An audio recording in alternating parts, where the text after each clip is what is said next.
Just hotting me, sending doubles past half court. What I said earlier. Don't touch me, I'm sizzling. He's sizzling. Pistons fans, what's going on? It's your boy King, man. I'm having my own personal till out right now. Till lights, till mic. I'm just feeling that good right now, man. I had to throw in the teal jacket, man. The Pistons are just it's to the point now where I just feel like every single night they play, they're just gonna find some type of way to win a basketball game. I haven't had this feeling in a long time. You know what I'm saying? Usually the Atlanta Hawks, find some type of way to be annoying and win at the end of the game. But nah, not no more, man. Not no more. Amazing night tonight. Cade, 38, 12 and 7, 7 threes. That's a career high for him, I believe. Man, so many people contributed to this win. But big time win for the Detroit Pistons, man. 148 to 143. We got a lot to unravel, man. Shout out to BetUS for sponsoring this video. Let's dig in.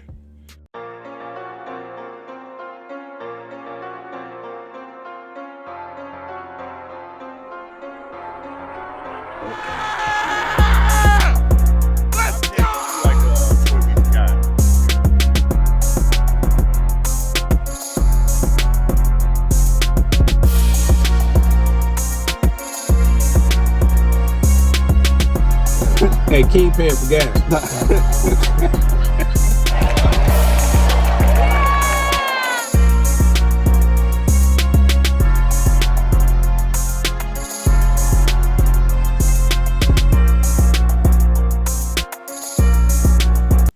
All right, so first and foremost, man, what a performance. What a performance from our emerging superstar in Cade Cunningham, man. At 29 points.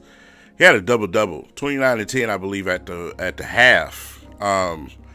Was absolutely going off, man. And then you seen the Atlanta Hawks get desperate and try to keep two men on him, man. They tried to smother him, but wasn't really working out too well because he was able to find guys like Jalen Duren, man, to free him up. And, we was able to get to the basket and get some easy dunks because of their pressure. So, we probably would have struggled with that back in the past. When K used to get double and triple team, it was nobody to get a ball to that was going to do anything. But now, with this team, it's totally different. You just can't do that. Simply because the Detroit Pistons have starters coming off the bench. So whenever they sub guys in, you got starters coming into the game. We have guys for every part of the game on this team. Malik Beasley is a starter on another team. You know what I'm saying? Isaiah Stewart, the way he's been playing, should be starting on somebody's team. But obviously, Schroeder has been starting on other teams before he came here. So teams with injury issues or whatever it was, he was starting on those rosters. That's why we go and get a guy in Schroeder. You see how big he was at the end of the game for us. Big shot, big and one shot at the end of the game for us. Knock down his free throws. That's what we go out and get a guy in Schroeder for. So, just, man, where do I start? Right, we seen Cade, we witnessed Cade, right? Like I said, the emerging superstar. You're starting to see the superstar awakening in Cade. Every night it just seems like it's getting more and more easier for him to go out there and do what he does. Almost a 40-point game tonight. But, like I said, I still think he still has so much more that he can improve, which is crazy to say. You know what I'm saying? That's why a person like me is so excited the way I was when we drafted Cade. Obviously everybody wanted him. He was the number one prospect, but nah, I saw something different. I saw something totally different. You know what I'm saying? There's a Grant Hill jersey up on the wall behind me. Grant Hill shoe behind me, right? I saw something totally different. The same type of Grant Hill that the league was ready to give the keys to before the injuries. Remember? He was the next guy up. So his talent level is crazy, man. But, to say he still can improve on things is wild when he's doing it. He's putting up the numbers that he is. So, yeah, Beasley came in, did his thing. I want you guys to look at this just right here. Look at the double digits from all of these guys contributing on this team, man. When you got Beasley and you got Tim Hardaway Jr. going 6 for 10, and then you got Cade going 7 for 10, it's going to be a tough night to try to beat the Pistons. You know what I'm saying? Even though they took us down to the wire simply because the NBA was doing its best job to give Trae Young the most ridiculous fouls I've ever seen in my life. The disrespect has to stop, man. You know, Cade he's an all-star. Treat him as such, man. Treat him as a star player like he is. You know what I'm saying? Trae Young gets the most ridiculous foul calls. Him and Brunson absolutely annoy me with some of the calls that they get. I don't care if they're small. Some of the calls they get are so ticky-tacky and garbage.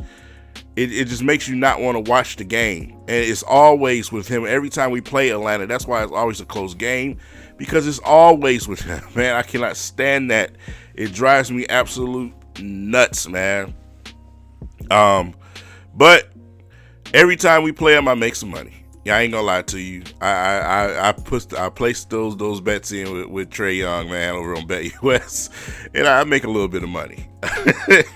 It's been consistent with him every time he plays against us, man. So, yeah, that's I'm telling you, it's a great idea for you guys to go do the same. Get yourself signed up for BetUS, man. 150% bonuses up to your first deposit up to $2,000. Then $125 for the next two after that. But yeah, like I said, when certain players come in here, I know what to do. I know what to do, and you should too. So make sure you guys go over to BetUS, man. Use that promo code YouTube150 and get yourself to hook up. But yeah, it's super annoying to see him get those foul calls, though. You know, like I said, he's a hell of a shooter. I hate the Hawks in general because I feel like they make every doggone three-pointer they shoot. I swear I do. But the calls just elevated, bro. It's just like, come on. You know what I'm saying? Like, y'all just giving him everything. Y'all won't give Cade nothing. Cade getting slapped up by 2 or 3 guys cutting into the lane. You know what I'm saying? He down there playing physical. And out of appreciation, you would think the league would award him for that. But they don't. They don't, man. It's mind-blowing. You know what I'm saying? But thank God he has the players he has around him, man. Duren has been an absolute beast. I think he, you know, like I said, when you look at his play overall over these last couple of months, obviously he's been improved. But the most important part for me is the assist from guys like Duren. You know what I'm saying? The assist. Not only is he looking to get lobs, he's also trying to throw lobs, trying to find guys in the corner. You know, whatever he can do out there. All of these guys play unselfish. It's contagious throughout the team, man. It's beautiful. Everybody on the team is trying to find Beasley, which is a smart thing to do, right? But the assist department for a big man is huge because obviously you look at previous MVPs of the league, right? And guys like Joker. He's known for being a great passer. You know what I'm saying? That makes you very, very hard to deal with when you're able to pass the basketball like that. So, you know, like I said, to see his numbers increase in the assist department is huge. It's huge for the Pistons, man. Like I said, there's so many little parts of the game, like Asar today, even though he had some foul trouble, I appreciate the foul trouble that he had because it was going up against Trae Young and poking the ball out and being annoying to Trae Young as much as he could. You know what I'm saying? Some of the fouls were silly, but at the same time, he was aggressive. And I wasn't worried about it, obviously, because guess what? We got Ryan Holland coming off the bench, too. You know what I'm saying? So when you have both of those guys, you know, hey, one gets in foul trouble, so be it. Let's bring Ron in. You know, let Ron come and be a pest, too. You know what I'm saying? So, you know, he was giving Trae Young a little trouble. Caused a lot of turnovers. They had a nice little stretch where they kept turning them over. And I think that was very, you know, key and pivotal to this game because, you know, at that point, Atlanta was trying to push a comeback. I think they went on like an 8-0 run. And, you know, we turned it right back around and switched it back. You know, basically kept that lead all the way until the end when they tried to creep back from the bullshit fouls. JB Bickerstaff, shout out to you too for challenging that call at the end of the game. That was obvious. It was obvious. You know, Trey elbowed Stu in the face. You got to find ways to get Stu in the game a little bit earlier at the end, though, when it comes to defense, man. We just need him in the middle. You know, like I said, I love Duran. Duran's, you know, he's developing, but he's not the defensive player that Stu is. You know, Stu is so important to this game right now, to this team. It's not funny. You know what I'm saying? He is very, very important to the Pistons. He is the heart and soul of that defensive front out there when it comes to the Detroit Pistons, man. He really is, and he's coming off the bench. But when he comes in the game, I feel secure watching the game. You know what I'm saying? So he's super, super important to this team right now. And just like I said, when you look around at all of these guys, everybody has a part that they play, from Tobias Harris, you know what I'm saying? The only player that frustrates me, Fontecchio, has been bad all season. Him trying to put the ball on the floor. We talk about this all the time, right? Y'all know what this is, right? It's just bad, man. Even when he's wide open sometimes and you take a three, it's just like it's I don't know. He's out of sync and he cannot find his way to get back. You know what I'm saying? We're past mid-season now, so I don't think it's gonna change. You know what I'm saying? And it's like when he's in the game, he's not contributing. He's not giving you anything when he's in the game. He's just taking up a spot.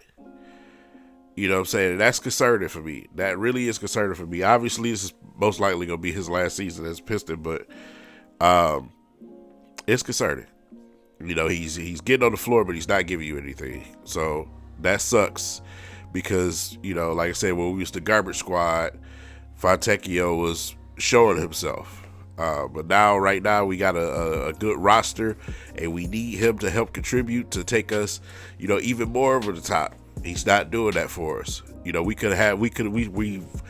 look to have three shooters in him, Tim Hardaway, and Beasley, but we can't have that because Fontecchio has been behind. So hopefully, you know, he figures it out by the end of the season, you know, before we go into the playoffs, but we need him. You know what I'm saying? We need you, bro. We need you to shoot the ball and be who you are. We don't need you trying to go to the rim and try to be Manu Ginobili, bro. That ain't you. You know what I'm saying? So, with that said, just a heck of a game tonight. You know, I didn't really review the Spurs game. That's obvious. If you thought anything else that the Pistons weren't going to win that Spurs game, something wrong with you. That's just obvious. No Wemby, it's a wrap. Against this team, it's a wrap, bro. You're not going to be able to last against the Pistons. You have to be able to play, you know, the whole game with the Pistons, man, because that's what we doing. We coming up the entire game. So, 4 quarters of basketball, or you just not gonna have a good night. That's what it is. So, with that said, man, let me know in the comments what you guys thought about this game, man, and were you frustrated watching the officiating this game? You know, just overall, man, the disrespect that they give Cade Cunningham. Still, it gotta stop. It gotta stop. Well, waiting to see what my Red Wings do. My Tigers won today. It's been a great weekend. I'll see you guys in the next video. Peace.